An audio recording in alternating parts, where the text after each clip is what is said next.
سورۃ الکافرون قرآن مجید کی ان اہم صورتوں میں سے ہے جو حق اور باطل کے درمیان ایک واضح لائن کھینچتی ہے۔ پس منظر، مفاہمت کی پیشکش۔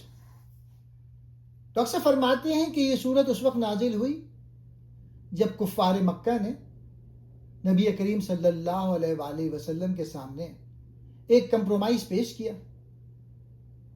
انہوں نے کہا کہ 1 سال ہم آپ کے رب کی عبادت کریں اور 1 سال آپ ہمارے بتوں کی عبادت کریں۔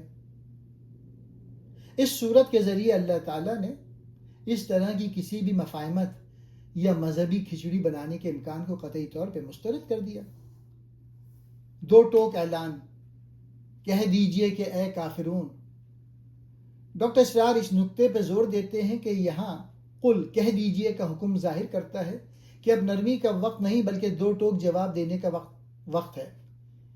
اے کافروں کہہ کر انہیں مخاطب کرنا اس بات کا اعلان ہے کہ تمہارا اور ہمارا راستہ بالکل جدا ہو چکا ہے۔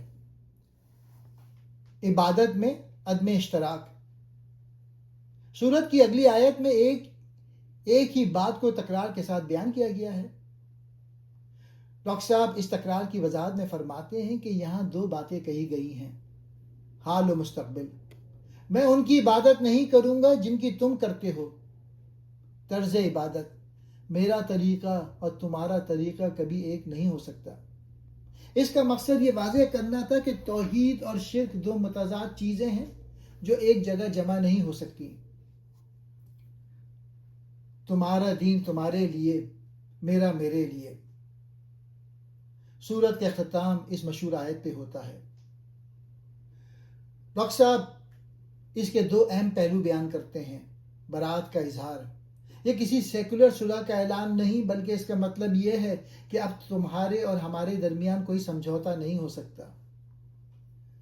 اگر تم کفر پر اڑے ہوئے ہو تو اس کا انجام تم بھگتو گے اور میں اپنے رب کے دین پر قائم ہوں۔